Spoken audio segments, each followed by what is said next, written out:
We are live, fans, with a first edition of the Old Schoolers podcast on the Hannibal TV and the Hannibal TV Facebook platforms. My name is Jack Kilby, the host of the Great North Wrestling podcast, which airs every Sunday at 8 p.m. And I am blessed to be joined by MMA Power Hour's Colin Crandall, and of course the irreverent, the legendary King of Connecticut. How are you two gentlemen tonight? I'm doing great. Matthew, how are you doing? Wonderful. Beautiful day here. Just got out of the swim spa, nice and relaxed. Absolutely. You look resplendent there in the suit jacket. And what is that beverage you have there, King? I've got a old school beverage here, a martini, dirty martini, shaken, not stirred. And regarding the jacket, I need to give a plug to my tailor, Massimo Battista, down in Boca Raton, an old school Italian tailor and wine importer. And I am doing business development and getting distribution for the Real Chooch Wines, his line of wine. Very nice. I must try that myself, being a red wine fan. Colin, how are things with the MMA Power Hour empire so far? Man, it's amazing. It's a fantastic empire going on. 6 years ever since we started, credentialed now with all the main MMA sanctioning bodies. Got my great one championship mug here. It's kind of a little tough to see with the virtual background. You mean this is not my own pad? No, it isn't, I guess, though. But my place might look almost as good, whatever people want to imagine. Yeah, we're doing good. We're going to events when we can. We're covering everything. We're talking about it. We're having great celebrity guests on every Tuesday at 6 p.m. Pacific time. Usually going anywhere from an hour to 2 hours.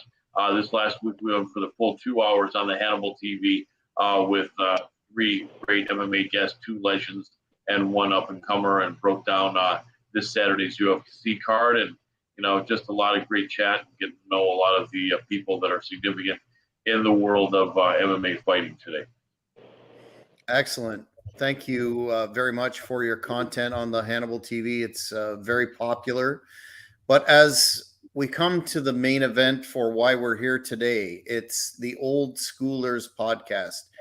What does that mean to everyone? Well, the definition in the dictionary is used usingly, approvingly, to refer to someone or something that is old-fashioned or traditional. I think all of us here in the virtual table, though, look to a different meaning, a meaning beyond that, one that is one of pride and respect for tradition. So it would make sense to start with what that means to the King. Oh, thank you, Jack. And, I've always been old school. None of us just fell off the turnip truck. We've all lived life and learned. I sang a verse from an old Frank Sinatra song. And Frank wrote this song when he had just hit about 50. And it's called I've Been to Town. And the verse that really hits me is, I've been to town, down the boulevards and down the beach, and I've learned some things that only time can teach. And absolutely, there's certain things that you can only learn through living. And I wrote down some axioms, 5 axioms, and I want to slowly read these and let them sink into people of what it means to be old school. Your word is your bond. Under promise and over deliver. It's a joke, not a dick. Don't take it so hard. Don't tell people more than they need to know. And mind your own business. I love this one. It's one I live by. Remind a woman she's a woman, and she'll reward you for being a man. And then the last one, a penny saved is a penny earned. Now, not everyone at our age or in our age group is old school. You have some folks who they sound like their balls never dropped. They sound like that prepubescent girl in Glee Club when they speak. And of course, I'm talking about Joe Rogan, or Joe Rogan, as I call him. And there is some truth to that, because it's old school is the way you present yourself. When you walk into a room, you present yourself in such a way that you command respect. And I'm a man who commands respect, particularly from younger athletes. And I have to say, the young athletes that I coach, be it on the high school or college wrestling mat, or like last night at the MMA gym, Fighting Edge, Titusville, Florida, great folks there.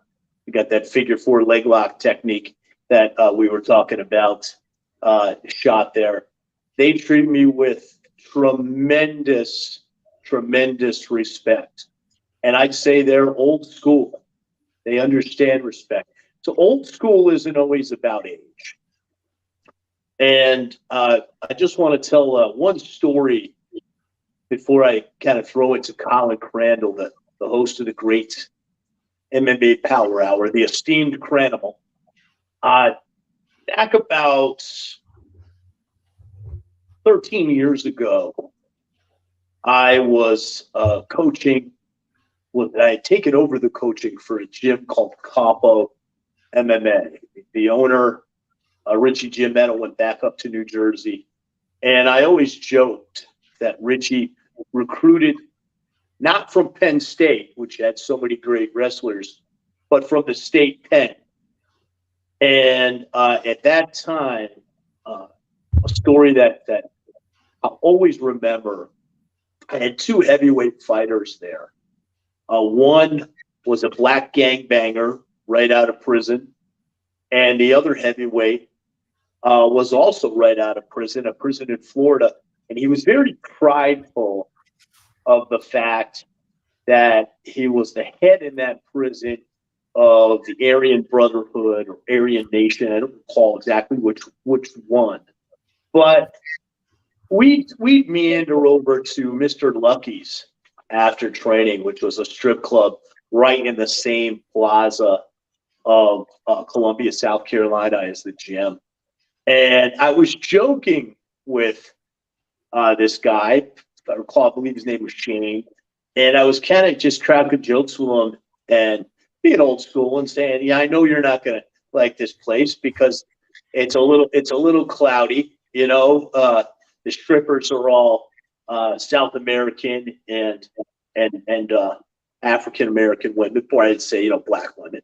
And we're in there, go in there, and he loves it. He's getting lap dances, and he's coming over to the other heavyweight black fighter, Jason, and they're fist bumping. They're having a great time. We're sitting there and sipping our cocktails. And, in chatting with them, I learned at that time, 13, 14 years ago, that in the prisons, it's by design that the groups are separated. Like the old song, you got to keep them separated, right? And I think that they do that by design in there, and then they want that by design outside. And I was very old school in my approach to that. I didn't get offended by the tattoos that Shane had, the white pride and the swastika tattoos, because I grew up with a lot of really tough, rough, hard people. And I never was the type to be a snowflake or a Twinkie or a Nancy boy, you know, and get offended. But I think there's a lesson to be learned, an old school lesson to be learned in that story. And now I'll kind of throw things over to my good buddy, the Cranimal. Thank you, Granimal. Matthew Granahan, all respect to you, man. King of Connecticut. You're a great friend. And that was a great, monologue, rather, soliloquy.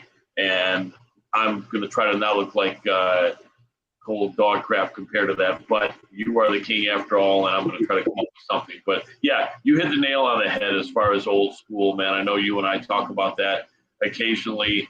I think, and it's funny, I think the generation before all this multimedia came up with us Generation X guys, we were the last one. And I think before us, the baby boomers, and before that, I think you had something called the silent generation, the war era, something like that, depending on where you look. And I think one of the things a lot of our generations had in common was old school stuff, right? Like your grandfather would tell your dad, be a man of your word. If you're not, no one's going to respect you. I won't be able to back you, and you'll be hard to love and hard to respect in most regards by most people.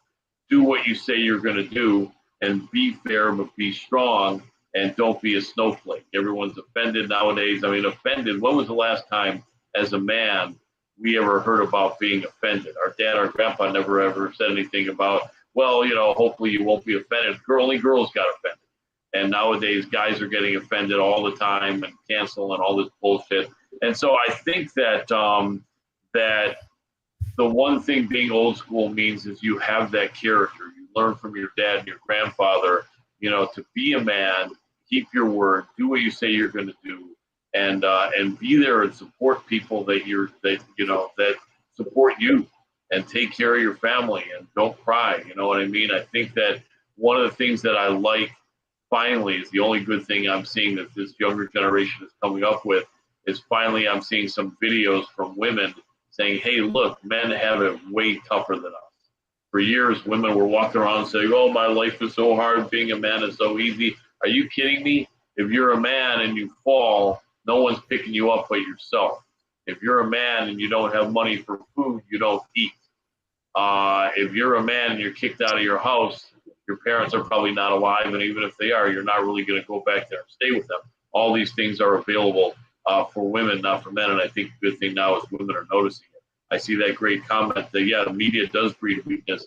A lot of things are so much the antithesis of old school nowadays, and I think, keeping your word, keeping your promises, not being a game player or a bullshitter. I think that one of the things that I feel is really a good part of old school is if you're caught up in something that you forgot to do or you didn't fulfill a promise, you face your friend or your coworker or whoever it is. You face them. You be a man and you say, I fucked up. What can I do to make this right?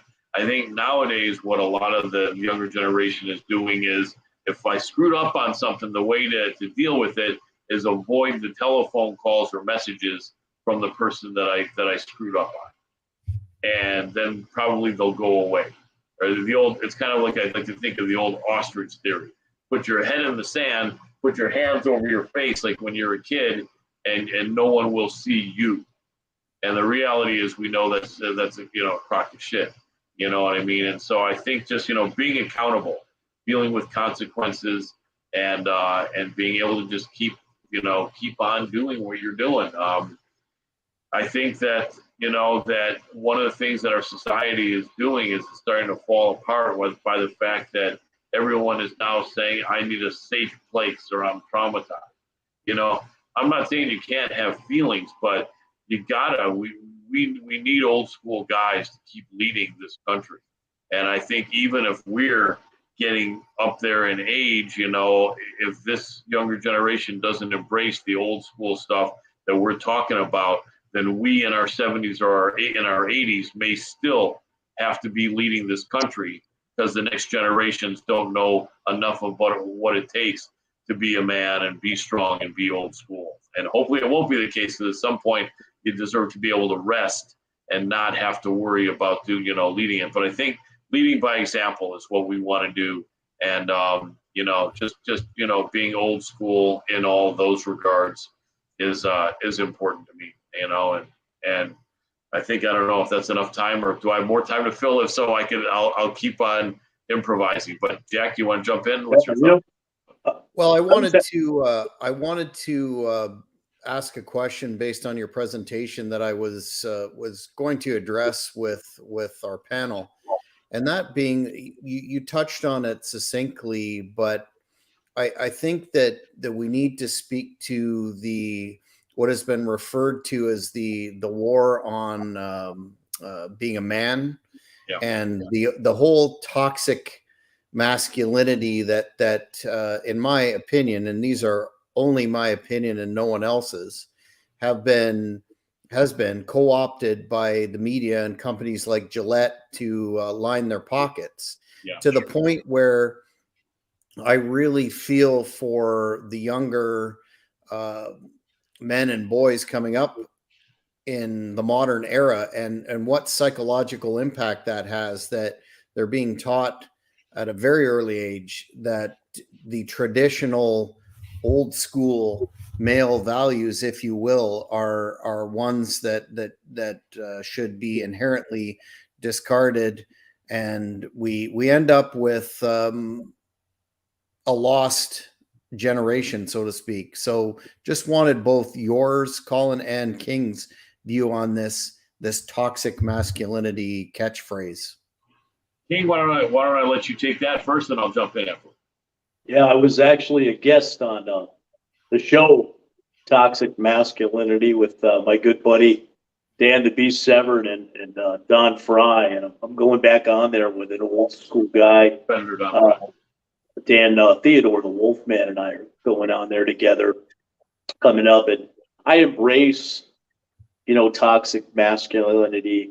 I'm the father of a very attractive young lady, woman, now grown woman, and I see the way that generation behaves, and I see the pussification of the males in that generation, and that goes back to my axiom, remind a woman that she's a woman and she'll reward you for being a man.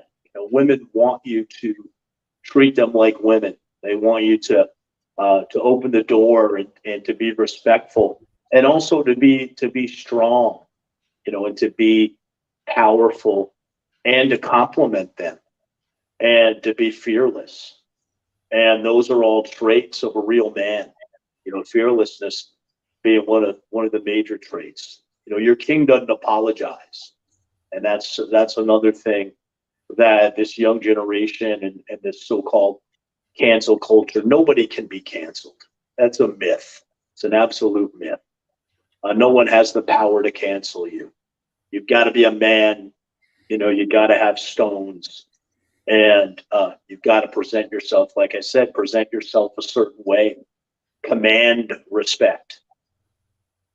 Yeah, 100%. I'm with you 100%. And all I can add to that is, it's kind of ironic that they're calling this toxic masculinity, but yet pretty much every woman out there that's straight wants a man to be strong and traditionally masculine. And so who the hell is it that's getting a benefit by saying that being masculine is toxic? I don't know. I mean, the media wants it for whatever reason. The government probably would like it so that we're all snowflakes and no one says anything. Perhaps women who are into women get annoyed by it. Men who are into men, maybe the same thing. I don't know, but we can't cater to that. I have nothing against any sort of lifestyle or specific group, or any specific group or lifestyle, to say, hey, we're in the front seat now. If your average everyday straight guy and girl just sit back and shut the hell up, no, we're not going to do that. Colin, I'm going to kind of tie two axioms together with this, with what you're talking about and what Jack Kilby brought up, but also it's a joke, not a dick. Don't take it so hard. if I offend you, that's your problem, not mine. And that's one of the original rules of comedy. And when I got into stand-up comedy back in the day with guys like Nick DiPaolo, we still hold true to that axiom. You know, we're old school. If I offend you, that's your problem, not mine. Exactly. And you know, and one of the things old school that we used to be able to say back in the United States here was that, hey, here we could say whatever we want. And I think we still can. You just have to sometimes realize that a whole bunch of snowflakes aren't going to like it or are going to cry about it. But you still can't say whatever you want. And I think that the climate of the country now, and I think it's similar in Canada, the people in power, not to be too political, but the people in power in both United States and Canada are feeling like there shouldn't be freedom of speech anymore unless you're 100% on the side of the government and everything they want and everything they believe in. Right now, let me ask you this, Colin, and I want to ask Jack. Canada, you don't have freedom of speech like we have as an amendment in your constitution, right? And you have Trudeau up there. Don't you have laws against certain types of speech up there? Well, we have the concept of freedom of speech for sure, and it's enshrined in our Constitution. But there's a clause in the Constitution Act which prescribes reasonable limits on free speech, and that being, you know, traditionally the obvious ones: hate speech, et cetera, objectification speech. Well, I got to ask you as a comedian, because I mean, God, I mean, I've done sets at black clubs back in the day that were, you would say, oh my God, I can't believe you said that fearlessly. I mean, I'm a champion of absolute free speech. I don't believe there's such a thing as hate speech. And when people say quote unquote hate speech, they start infringing on your rights. I mean, God, look at the Hannibal TV, just my opening icebreakers in my roast of Dan Severn. I mean, some people would say, "Oh God, that's so racist." You know, I believe it absolutely in free speech, and like Adam Carolla says, you know, racists don't tell racist jokes. I mean, racist jokes have been around forever, and I'm an equal opportunity offender. I offend everybody, and if somebody's got a problem with it, quite frankly, I don't care. exactly. You know, just like the old show Family Guy, right? Who haven't they offended? Yeah. But it's a joke. It's funny, you know, and you know, yeah. That's one of the things I think is great about this country is we have no modification on any free speech, although powers that be right now and the far left are trying to stop that. And I think that being old school is not just saying I'll do whatever you want. I guess, you know, to sum it up in a great way, the men of Generation X and the baby boomers during this pandemic, I'm not saying everyone wouldn't wear a mask, but at some point we realized enough is enough. At some point we realized you don't have to tell me I have to wear a mask. You don't have to tell me I can't go visit my parents and my grandparents if they're dying, because I'm going to fucking do both of them, regardless of whether you want me to do that or not. And I think that that's kind of where we had the butting of heads. Is the one side was saying, do whatever the government says, don't do anything, listen to whatever Dr. Fauci says, hide in your basement with 4 masks on and put blankets over your head. And the men from our generation were like, no, we're not gonna do that. We're not gonna hide, and we have our rights to be men. And in all honesty, there have been viruses for years and years, and we've survived. This wasn't the Black Plague or the bubonic plague of the 1800s, where people's body parts were falling off and you were getting black lung and people were dying in the streets. Like I like to say right away, if this was that deadly, why aren't all the homeless people dying on the streets? You didn't see any. You didn't see any homeless people dying on the streets. 0 during the pandemic. So I think our generation can think outside the box. And that's what I think is old people. And you know, Colin, it's interesting because when you hear from like my my daughter and her friends in that age group, 20, early 20s, they'll call me and they'll call us the boomers because Right. they have a fundamental misunderstanding of what a boomer is and when that age group started. Now, I would argue that our parents, like the boomers, they were uptight in their own way. We were more wide open, right? And now, you get to these younger people now, and so many of them are like hall monitors. I mean, aren't younger people supposed to be rebels? And it's wild, So I think that it's crazy how it kind of went in a circle, right? You would have thought that after our generation, the generations after us would be offended by anything. Nothing, right?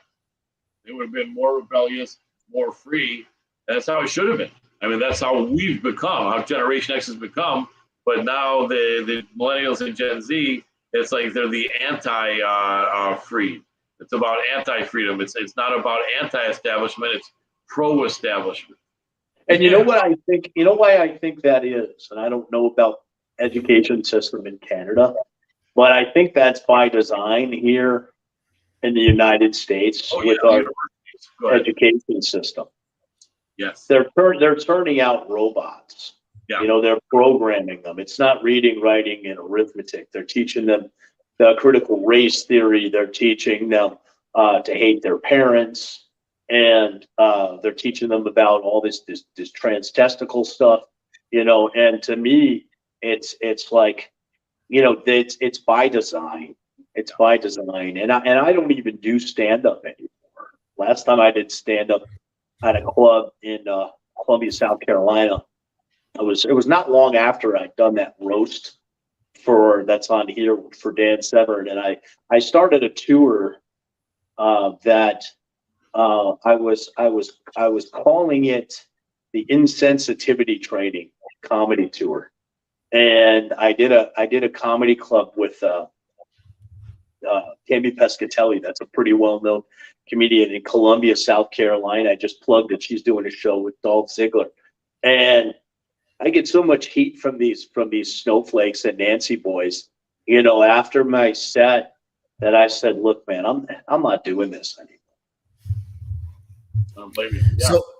So you touched on something, actually, Colin and King, that I wanted to circle back to before making my comments, and that is the fact that, speaking again in terms of stand-up comedy, another media personality, Ben Hameen, like to shout him out, of the Hameen Media Group, has a background in stand-up comedy, Chicago, improv, et cetera, and he's spoken extensively on how difficult it is to be a comedian in this day and age, but by extension to that, to stay true to your beliefs and your value system. How difficult is that in your professional careers and everyday lives to be, to use the term again, old school, and stick to that, given the fact that we're living in a day and age of, cancel culture, attacks online, you name it, and affecting your bottom line ultimately if you bring forward a view or opinion that isn't accepted by whatever the mainstream media view is at that given time. Yeah, and I can answer that one because I'm fortunate in the fact that you can watch TBT podcast on here that I do from our law firm, from the Bourbon Law Group, that the guys that I work with, they are extremely old school and politically incorrect, and are disgusted by what's going on. I mean, they've got power on both sides of politics because you kind of have to in that world. But I'm fortunate in that regard, and I never apologize. And I think people know me, and of course I don't go around telling a lot of crazy edgy jokes when I'm signing law clients, but I do. But with our clients, I do joke, and I do go out for cocktails with them and so forth, and get to know the people if they're cool. And if the people that aren't cool, That's fine. I mean, I'm a big believer in, live and let live. I don't really care if someone's politics don't align with mine. And I think we've kind of lost that too, right? Because back now, I mean, with a lot of these, I call them neoliberals because they aren't really liberals. They're more like the hall monitors, that are out there today. They're not true liberals. These neoliberals that want to get people and all that. I avoid toxic people and drama in my life. Yeah, and my answer is more the same on that, Jack and King. You just, I avoid toxic people. I don't get in debates. That's one thing I've kind of realized that, I sometimes wonder if the internet had come 30 years earlier and us Gen X guys were like 19, 20, 21 years old, would we have used some of the things we were taught about don't say something to someone that you wouldn't say to their face? I think it would have been a little bit different. I think we wouldn't have been on there. We would remember that principle and realize that only say something anywhere that you would say to someone's face. And be a man. And, absolutely, Colin. You see that, and you see these little, bitchy arguments with people back and forth. I use my social media to promote, my business interests and do some comedy. And here with Hannibal, with my content on Hannibal. But I see a lot of these people that I won't mention names, but somebody, Colin, that you and I were just talking about, who they're constantly on their social media getting into these girly arguments. And the person I'm referring to, Colin, is you think is old school. I mean, he's in his early 60s. And when I see that, I mean, it makes me laugh. And the other thing that I think people have lost sight of in being old school is what goes back to one of my axioms, is don't tell people more than they need to know. I mean, my God, how embarrassing is it with these people that are taking selfies when they're in a hospital bed? Protect your private information. I mean, you look like an absolute buffoon when you do that. Yeah. And then people who do these, I see this on social media, and some of these people I know, older people. It's like, say, old school is not just related to age. They'll babble on about their personal problems with their children and their family, or their wife, or all this. It is so disgusting to see that, and that is the antithesis of old school. One of the old school axiom that I think might be the biggest one is don't tell people more than you need to know, more than they need to know. Yeah, don't air your dirty laundry. I remember me saying, yeah, it's embarrassing to see that, because it's like, it's no one's business. And, and not only that, there's usually some jackass young guy or girl who's going to come in and say something stupid or insulting when you've shared your misery or your plight or whatever's going on. People don't care about you. You don't know these people that are online. They don't care about you. No, that's it. I mean, and what kind of character disordered people living in their parents' basement are on here, and to get into an argument with them is absolutely cool. But real quick, to answer Jack's question, with MMA Power Hour, we're not trying to turn away any guests or fans, but I refuse to not be myself. And if I do have something to say politically about something like this, I will say it. When I'm interviewing a fighter, guest, or coach or trainer, there's no reason for it to be discussed then, because they haven't agreed to come on and get involved in anything controversial. So in the interview segments, I basically make sure to stay all about fighting and their personal thoughts and their philosophies. But in between segments, I will say some stuff, as Matthew can attest. Yeah, and I just, before we close out, and this might be a good way to close out, unless Jack has anything else, I've got to ask Jack, because I'm intrigued myself.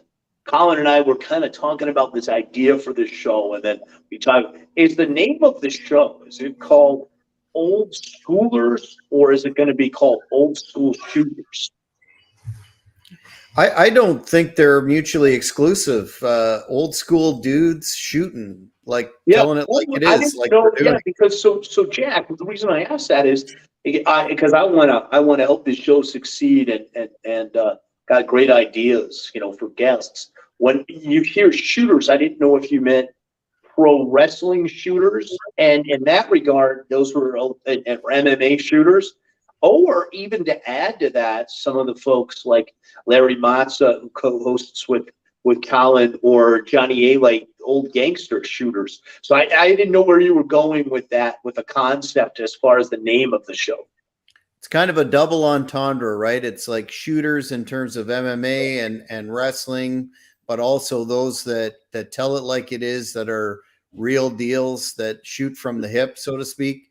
No cancel culture here, no editing, just telling it like it is, laying it out there for the public to consume. Definitely. Which King, I'll let you close it out in just a sec, but for my 2 cents about what it means to be old school, I think you both have encapsulated that to a large degree. But to me, it's about values. It's the value of hard work. It's the value of the fact that you have to actually have sweat equity in things, which I think is somewhat contrary to the popular immediate gratification. It's all about having a good time. Sometimes you have to sweat and bleed to get things that you want and get to where you want in life, and that's a good thing.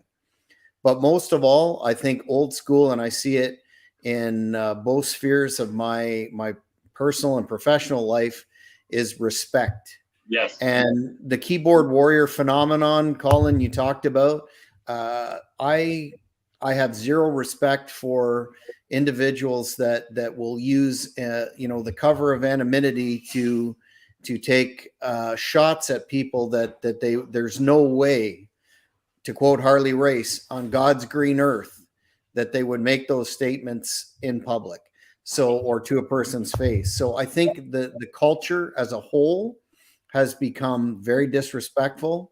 And as a consequence, I think we're losing a lot of the things about each of us that would make us quality human beings. Not to get too philosophical, but respect is a very rare commodity in this day and age.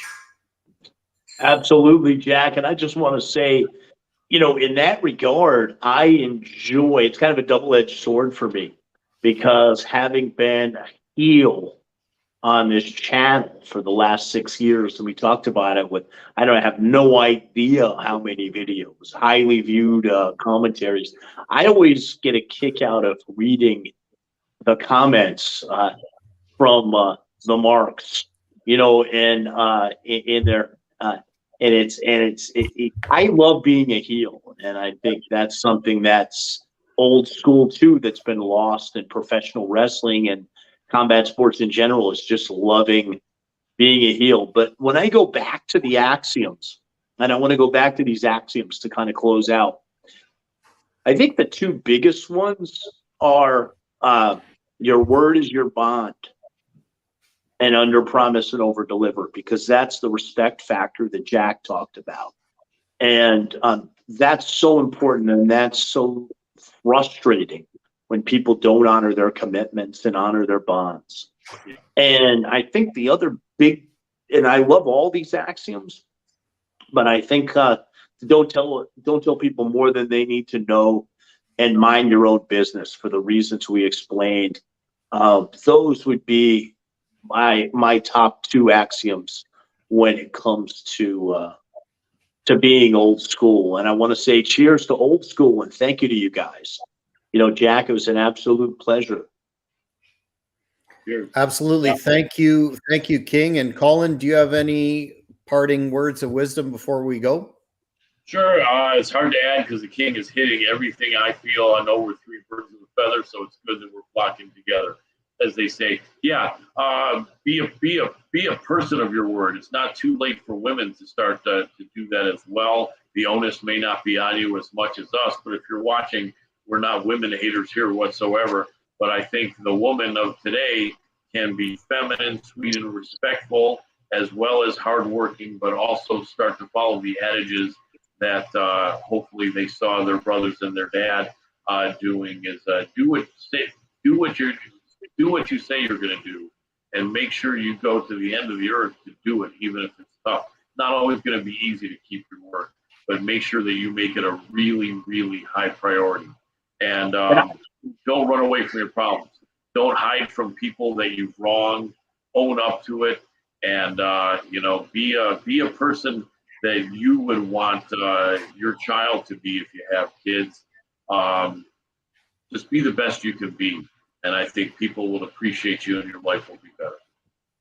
Yeah, and just to kind of add to that, when it comes to honoring your commitments, certainly there are circumstances where you have tragedies and things come up, but communication is key. And I've trained a number of people. I mean, this is interesting. I was telling Dan Severn this in a recent conversation on the combat sports side.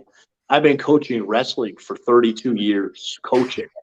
And also as a sales manager and divisional director and training people and running a distributor for 9 years and training salespeople and drivers and everybody that's part of the team. The communication is key. That's old school too. I mean, God, if you cannot honor your commitment for any reason, you need to communicate that. And I'll say this to the young people out there, and they need to drill that in their brain. You have to communicate that. You can't leave people hanging and waiting for you.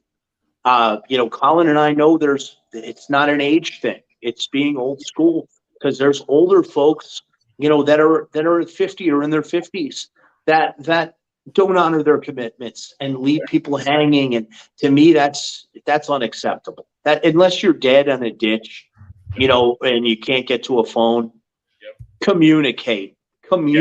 That's old school. Yeah, so well stated. I remember, we used to say that if on a rare occasion someone would leave us hanging, we would say, hey, I hope this isn't true. They need to be either in a hospital or dead in a ditch for not letting me know what's going on here and not showing up. And we never wish harm on anyone, but live with that philosophy. You don't want to be that guy that your friends are saying that about you because you blew someone off and you didn't even call them up and say, hey, look, I'm sorry, I'm not going to be able to make it. Because, keep your word, but if it's an emergency, if you can't, let people know right away. Well, thank you very much, gentlemen. King and Colin, do you want to plug your social media? Where can people find you? Matt, go first. Okay. I'm on Facebook is the best place, because the one I use the most, and it's Matthew J. Granahan, Granahan. Speaking of old school, you can buy copies of my book, Rough and Tumble, which is very old school, the history of MMA, pro wrestling, amateur wrestling, all the roots of that tree. The book that I did with Eric Paulson. I now have my own signed copies that I can sign custom to you and send you. Matthew J. Granahan. That's the best place. I am on Twitter and my Instagram. I kind of keep private, but it's MatthewJGranahan. And your book, if I'm not incorrect, the foreword was written by the late Gene LaBelle, our mutual friend, right? Absolutely. Yeah, there were actually two forewords. One was written by Gene, who I had the absolute pleasure and honor of staying with his house. You talk about old school and training with him and the great Gokor Savician. And the other foreword was written by my old coach and mentor and a man who was like a second father to me, the late great Billy Wicks. Both men, very old school men who I learned a lot of life lessons from beyond the mat. Absolutely. And for me, mentioning Judo Gene LaBelle, I talk to Gene probably once or twice a month, every month for the last 6 years of his life. And there's an interview, Colin, there's an interview you did with Gene. It was one of his last, if not his last interview. I think it's here on the Hannibal, right? Yeah, I did. I actually recorded 5 years ago in 2017. So he may have done a couple of short ones since then, but we did an hour and 15 minutes with Gene LaBelle. and we had great images. He wasn't really down for the Skype or Zoom or StreamYard, so we had permission. He had amazing pictures of him working with Stallone and Chuck Norris and Elvis and all these people, and we had a great chat with him, and God bless him. Speaking about old school, Generation X guys like us, when you're talking to a guy of Gene LaBelle's age, we even learn more how we're on the right track and how these older guys were even more focused and more serious. And so, yeah, and back to that, Colin, it kind of relates to what I said earlier. I've had so many great mentors on the mat, older gentlemen, going back to early coaches like Charles Anderson, who's in the Connecticut Wrestling Hall of Fame, and Frankie Kane, Ken Russell, guys like Billy Wicks. Frankie Kane actually is the one who taught me that old school Achilles lock where you lace over like the old figure 4 whoop that I did on video yesterday. He was an old school smoker fighter, take out all comers carny wrestler, and he also was the great Mephisto in his later years in the wild and wacky world of professional wrestling. But I learned so much from the old timers, and there's so many great stories in the Rough and Tumble book, but there's also great videos because I got these guys on tape, and that was an Eric Paulson thing. He said, you got to interview these guys for the book. He said, tape it. And this was in the earlier days of YouTube. So I've got old, you can see me with the jet black hair and my big wild mustache when I was still competing. I was a monster in those videos interviewing Billy Wicks at his old residence and popping beers and telling stories. And I learned so much from those guys. And that's a thing that, it's funny because we kind of become those guys now. And like I said, I've been coaching and mentoring for over 30 years, because when you coach wrestling, you really mentor it. And I've coached so many fighters that had hard breaks and hard upbringings. And we I look to the knowledge that I learned from the Gene LaBelles and the Billy Wickses and the Frankie Kanes and the Chucky Andersons, those guys. And that's really what it's about being old school too, is giving back to those older generations and passing on to the youngsters. I mean, we're at the ages now where it's not all about us. It's not about our spotlight. It's about sharing our knowledge with the younger generation. Absolutely. I'm going to say where you can find me, but just to say the last word to kind of coattail what Matthew's saying. If your grandfather's around, your dad's around, spend as much time as you can with them, because when they're gone, you're going to wish they were around, and you're going to wish you could spend some time with them, even talk to them for a minute. Once they're gone, you're going to wish you could talk to them even for a minute. So while they're alive, go ahead and spend as much time as you can. You won't regret it. Okay, so you guys can find me, Colin Crandall, everywhere as far as social media. MMA Power Hour, we have my page, but we also have my personal pages. My name is as spelled here. I think there's several other guys named Colin Crandall, not hundreds, but if you look for something to do with MMA in the background, you see me holding a microphone with UFC on it is my Facebook page.